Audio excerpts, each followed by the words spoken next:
আপনি দেখছেন news now, আমরা জানি কোনটা খবর। कोला शहर के काटाल दिघिर पार इलाके में शुक्रवार दोपहर दो गुटों के बीच झड़प की वजह से हालात बिगड़ गया। हालात को काबू में करने के लिए पुलिस को हवा में फायरिंग करनी पड़ी। राज्य पुलिस महानिदेशक ने शनिवार को बताया कि फिलहाल हालात शांत है और घटना की पूरी जांच चल रही है। शुक्रवार दोपहर को ऊनकोटी जिले के कोलाशहर शहर में हुए अशांति के बाद फिलहाल हालात पूरी तरीके से शांत और कंट्रोल में है। राज्य पुलिस महानिदेशक IPS अनुराग धांकर ने शनिवार को बताया कि घटना को बहुत गंभीरता से लेते हुए पुलिस ने खुद से मामला अपने हाथ में लिया है और जांच शुरू कर दी गई है। साथ ही साथ पुलिस ने एक्शन लिया है, उसमें लाठीचार्ज भी किया और मॉब को इमीडिएटली डिस्पर्स कर दिया गया। हमने एक सुमोटो केस लिया है और उसमें जो है फर्दर इन्वेस्टिगेशन किया जा रहा है और उसके बाद में जो भी दोषी होगा उसको निश्चित तौर पर हम इंश्योर करेंगे कि उसको सजा मिले। की कारण হয়েছে এটা সেই জানা গেছে স্যার? वहाँ पर दो ग्रुप थे, उनके बीच में जो झगड़ा हुआ है, उनके बीच में जब झगड़ा हुआ तो साथ ही साथ पुलिस ने इंटरवीन किया और वहाँ पर शांति व्यवस्था को बनाए रखा। পুলিশের থেকে 4 রাউন্ড গুলি ফায়ারিং করা হয়েছে, সেই বিষয়টা?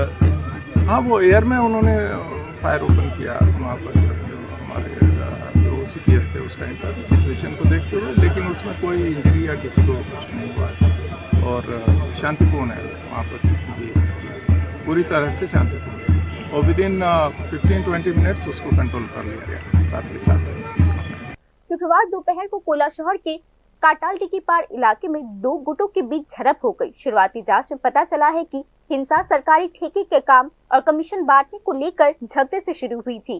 स्थानीय लोगों ने आरोप लगाया कि झड़प में शामिल दोनों गुट राज्य की सत्ताधारी पार्टी से जुड़े हुए हैं। जैसे जैसे झड़प बढ़ती गई वैसे वैसे तनाव बढ़ता गया। हालात को काबू में करने के लिए पुलिस को लाठीचार्ज करना पड़ा। हिंसा से पूरे इलाके में दहशत फैल चुकी है। इस घटना में कोला शहर के बीजेपी मंडल के अध्यक्ष पर हमला किया गया। इसके अलावा यूथ फ्रंट के जिला अध्यक्ष के घर में तोड़फोड़ की गई। बदमाशों ने काटाल दिघी से सटे इलाके में सत्ताधारी पार्टी के एक ऑफिस में आग भी लगा दी। सूचना मिलते ही डिस्ट्रिक्ट सुपरिटेंडेंट ऑफ पुलिस समेत राज्य के और केंद्र बलों की एक बड़ी टीम तुरंत मौके पर पहुंची। संवेदनशील इलाकों में अतिरिक्त पुलिस और पैरामिलिट्री फोर्सेस तैनात किया गया है भी था और TSR जवान भी था। उसके सामने ही बाइक भांगचूर हुआ है, सब कुछ भांगचूर हुआ है। वो लोग खड़ा होकर पुलिस देख रहे थे, पुलिस के सामने हुआ है। क्यों ऐसा सर? ऑर्डर नहीं क्यों मिला उनको? नहीं देखो, सफिशिएंट फोर्स नहीं था आपके पास? नहीं, हमारा पास जितना भी फोर्स थे वो सब इकट्ठा करके हम इधर आए थे और हमारे सामने जो भी हुआ है हम एक्शन भी लिया है। हम तो एक्शन भी लिया है, जितना हो सकता है वो एक्शन भी हम लिया है। और इसके ऊपर भी जो भी कुछ इन्वॉल्व हुआ था, जो भी किसने कुछ इलीगल एक्टिविटी जो भी दिया था उसके ऊपर भी हम स्ट्रिक्ट एक्शन लेंगे। और कितने गोली कितने छोड़ा गया है? गोली भी चली है यहाँ पर, कितने गोली छोड़ा गया? नहीं, अभी तक वही तो बोल रहा हूँ, हम इमरजेंसी सिचुएशन कैसे हैंडल करना है उसके हिसाब से हम हैंडल किए हैं।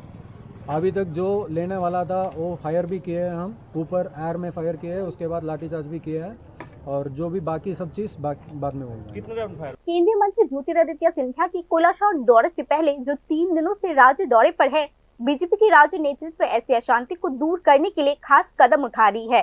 दूसरी ओर पुलिस ने कहा है कि घटना का सही कारण, घटनाओं का क्रम और जिम्मेदार लोगों की भूमिका का पता लगाने के लिए जांच चल रही है। स्थानीय प्रशासन ने दावा किया है कि दोषियों की पहचान करने के बाद सख्त कानूनी कार्यवाही की जाएगी। Bureau report, news now.